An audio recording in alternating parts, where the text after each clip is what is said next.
Mga kaibigan, Professor Dimagiba at your service. Papaliwanag ko sa inyo ang mga kasabihang Amerikano na medyo nakakatawan dating sa atin. Una-una, hold your horses. Una ko narinig niya nung pumipila ako kumukuha ng lisensya dito sa California. Sabi hold your horses. Sabi ko, nagulantang ako, sabi ko, yun pala, ang ibig sabihin nun, maghintay lang ako, wait. Ibig sabihin, yun ang ibig sabihin ng hold your horses. Yung medyo kasi wala naman akong kabayong dala. Nakakagulantang nga yun, sinabi sa akin yun.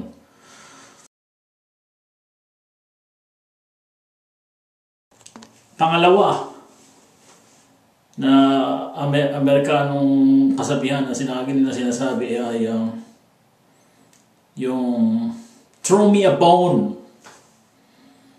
Minsan na habang nagtatrabaho ako may nakakipagpalit sa akin ng day off na kasama ko sa trabaho. Sinabi niya sa akin throw me a freaking bone. Sabi ko, anong bone? Wala naman akong mga buto rin sa paligid Kaya na-research ko, ang ibig sabihin pala throw me a bone, itulungan mo naman ako, pagbigyan mo naman ako. Yun, throw me a bone.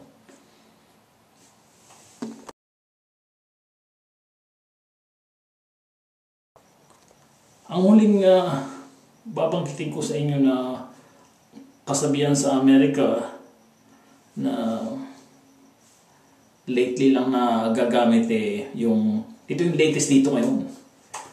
Yung napanood ko pa ito sa pelikula. It's my duty to please that booty. Ibig sabihin pala ng please that booty is satisfy mo ang isang babae o lalaki in a sexual way, yung bang sa sexual na paraan. Yun ang ibig sabihin ng please that booty. Yeah, yun yung pagkakabanggit sa movie. It is my duty to please that booty. Yeah. Okay, sana na may natutunan kayo sa mga pinagsasabi ko. Medyo nakakatawa itong mga kasabihan ng Amerikano na ginagamit dito. Hanggang sa muli, at pipili ako ng mga iba pang mga kasabihan ng Amerikano na inyong mapapakinabangan at matututunan. Okay? Salamat.